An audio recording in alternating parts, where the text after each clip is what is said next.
Special episode today. It is supposed to be a rest day, but I'm very hyped to work out. I feel very rested, feel very good. So we're gonna hit some forearms here. What? Forearms? Yeah, forearms pretty cool. Just hit a quick lift, I guess.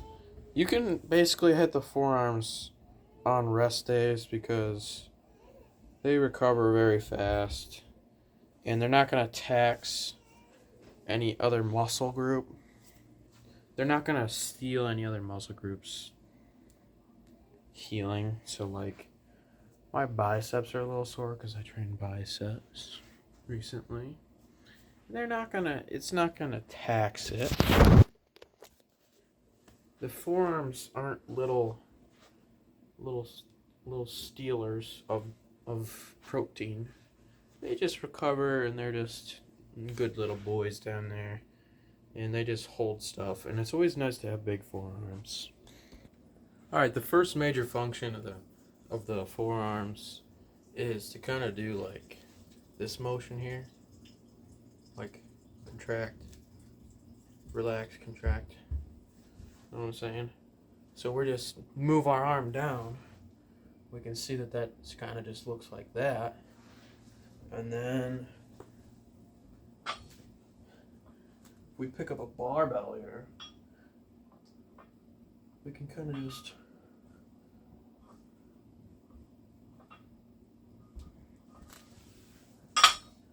just comfortably train that. So I'm going to skip to the set of that.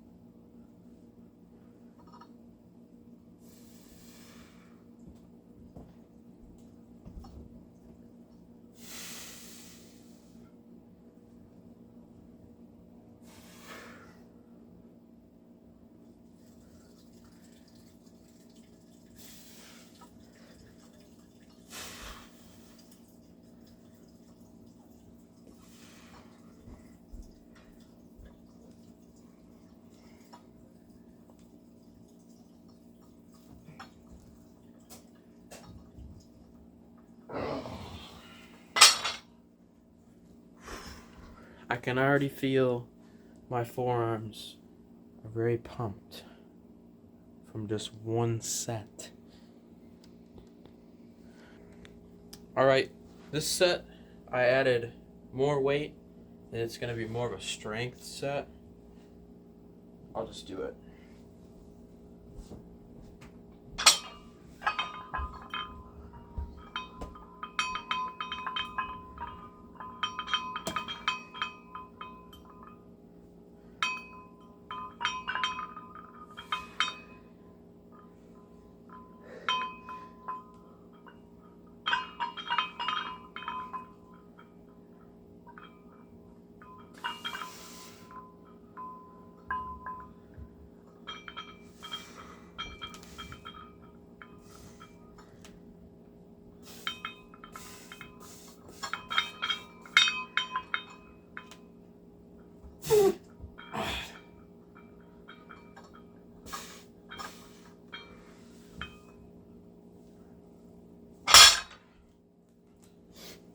Alright, now what I did at the bottom there was I had it like this in my hands, and it was the end of the set, so I'm fatigued, right?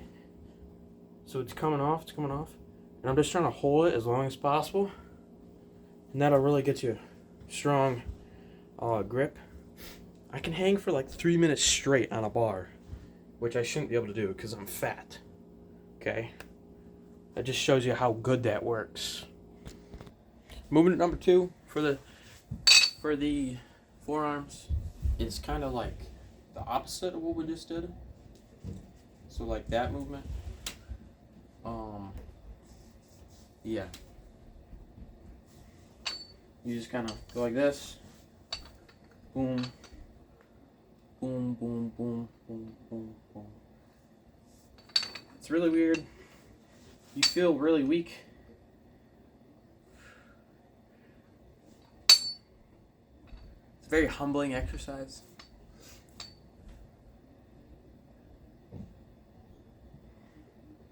What the scientists say, the scientists are like, your muscle can only have a certain amount of mass as the cross section of the muscle belly. So it can get thicker and longer to a certain point, and then it only gets longer or something like that. And yeah, I think that's where these really apply, because on this other side of your forearm here is like 30 muscles that help control the fingers, and they're all really small, so you can grow them up to a certain point, and obviously if you grow them you're going to get stronger.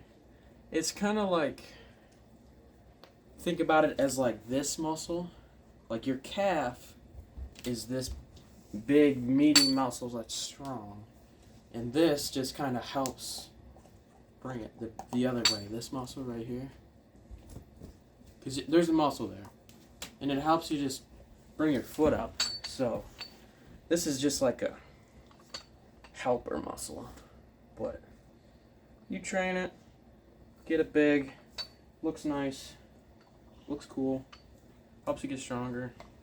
Let's basically rep out this movement here.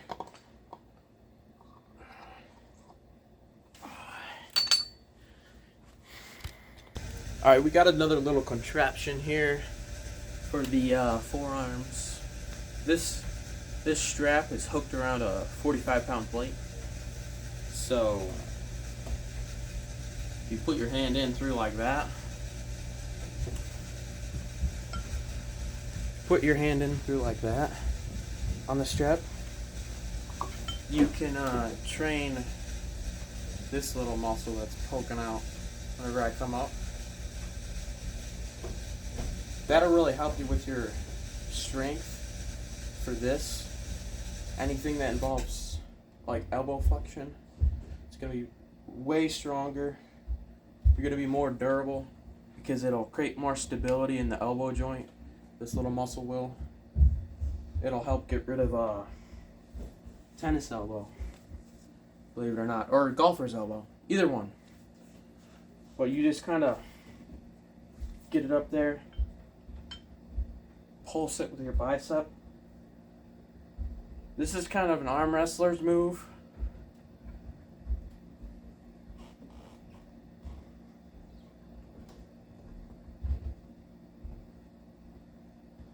But you pulse it, and it's kind of like an it's like an isometric.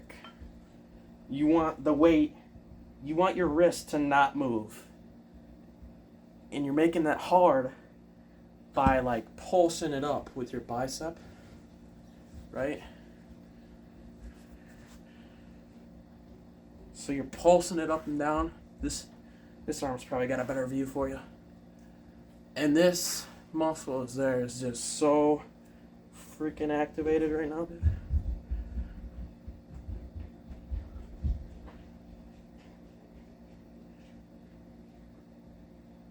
Just do as many as you can, basically.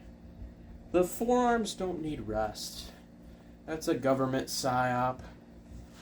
Now we have a different movement next. Okay, this last movement is very important. I do it last because it's kind of hard to connect with your pronator, because not many people use the pronator in daily life, right? The setup for this one is different. It's like this. Then you come around, and then it'll look like that. It's like it's trying to basically pull your thumb over, and you're trying to stop it from doing that. This is a very important movement because your pronator can grow very large. You can get a very large pronator. But you don't really connect to it in daily life.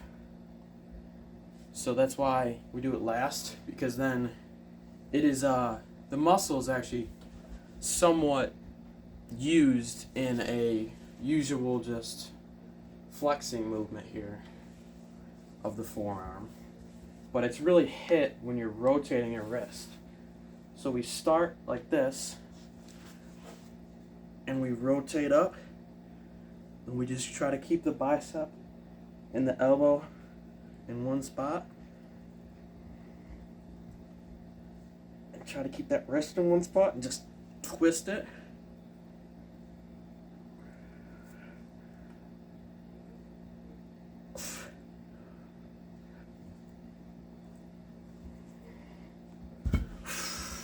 And you can really connect to it at the end of the workout as compared to the beginning of the workout. That's why I like to do it last, because that felt great. Now I have less of a connection on my left side, but that's okay.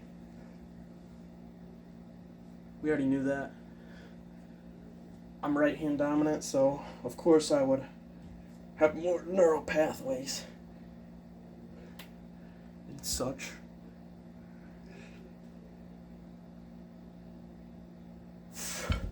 This one's just as strong as it just doesn't get as big of a pump as the other one. But I usually camp out, do a few sets, maybe do some heavier sets, more isometric based, and then yeah, that's my forearm day. You know you got a good pump when you start seeing the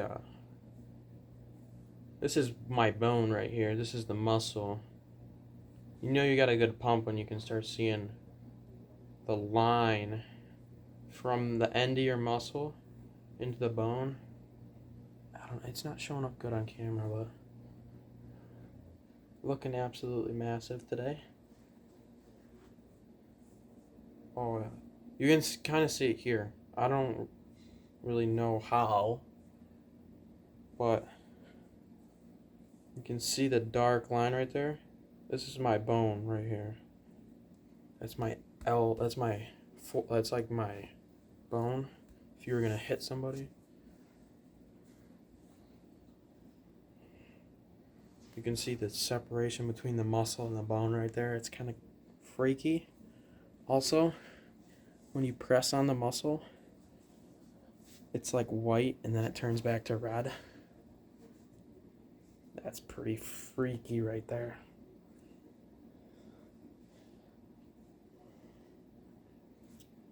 It's like white for a little bit and then it turns back to red. That's how you know it's like a pretty freaky pump action. Like a gold pump from Fortnite.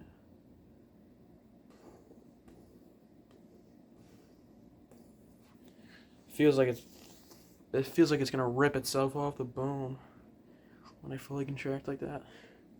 Also, if I go up to a wall and I try to go like this, it just won't do that anymore until the pump goes down. It just won't. Yeah, that's how you know you got a good pump. And a good forearm workout always gets you pretty good arm pump too. One last thing I have to address before the video ends here. Evans Bank? Who is this kid? He comes up to me. He comes up and he pops up on YouTube and he goes and makes a video and he's like, he's posing. And all I gotta say to him is, see these biceps right here, buddy? See these forearms, buddy? Also, I'm taller, I lift more, better ego lifter, and your physique is only good because you were in lighting at a professional gym. So, if you got a rebuttal to that one, pal, I'd like to see it. Evans Bank.